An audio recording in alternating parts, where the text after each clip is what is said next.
পটুয়াখালীর দুমকিতে সাবেক ক্যাবিনেট সচিব, সাবেক মন্ত্রী, সাবেক রাষ্ট্রদূত এম কেরামত আলীর ২১তম মৃত্যুবার্ষিকী বিভিন্ন কর্মসূচির মধ্য দিয়ে পালিত হয়েছে। কর্মসূচির মধ্যে ছিল কোরআন খতম, তার জীবনীর উপর রচনা, চিত্রাঙ্কন প্রতিযোগিতা, আলোচনা সভা ও দোয়া মাহফিল। বুধবার সকাল 10টায় দুমকি উপজেলা অডিটোরিয়ামে উপজেলার স্কুল কলেজ শিক্ষক সমিতি ও তার প্রতিষ্ঠিত শিক্ষা প্রতিষ্ঠানগুলোর যৌথ উদ্যোগে এক আলোচনা সভা ও দোয়া মোনাজাত অনুষ্ঠিত হয়। দুমকি উপজেলা বেসরকারি স্কুল কলেজ শিক্ষক সমন্বয় কমিটির সভাপতি অধ্যক্ষ জামাল হোসেনের সভাপতিত্বে স্থানীয় গণ্যমান্য ও সুশীল সমাজের প্রতিনিধিরা এ সময় উপস্থিত ছিলেন। অনুষ্ঠান শেষে এম কেরামত আলী স্মরণে দোয়া ও মোনাজাত অনুষ্ঠিত হয়। নিউজ ডেস্ক, খবর পটুয়াখালী।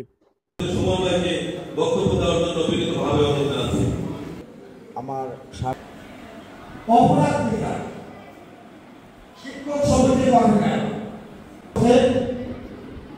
এইখানে এই এলাকার মুরব্বীরা সব আশেপাশের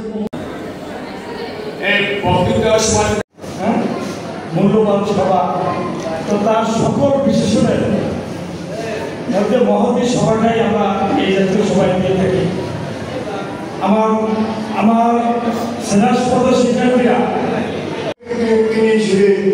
অপসারণ করেছে যে এখানে শুধু মহিলা থাকবে, মহিলারা ছাত্রীরা পড়াশোনা করবে, কিন্তু ওই তৎকালীন সময় তারা কি করেছে, ওই নিয়ম ভঙ্গ করে বয়েজ স্কুলে তারা ছাত্রী ভর্তি করেছে।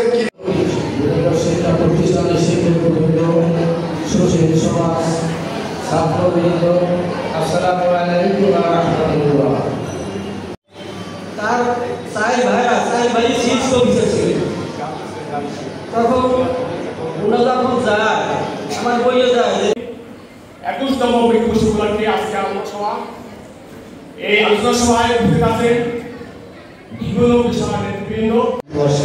আজকে আয়োজিত আলোচনা সভা অনুষ্ঠানে সম্মানিত সভাপতি আমাদের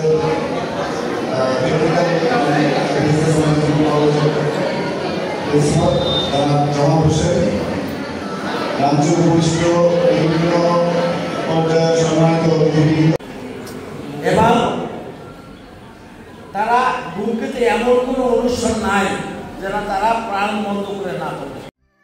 আপনার প্রিয় সিনথো ইলেকট্রনিক্স এখন ফিরে এসেছে নতুন আঙ্গিকে, আধুনিক সব পণ্যের সম্ভার নিয়ে আরো বড় পরিসরে। সেই চিরচেনা বিশ্বাস অটুট রেখে আমরা এখন আরো আধুনিক, আরো নির্ভরযোগ্য। তাই আজই চলে আসুন আমাদের নতুন শোরুমে, বড় চৌরাস্তা, পটুয়াখালী।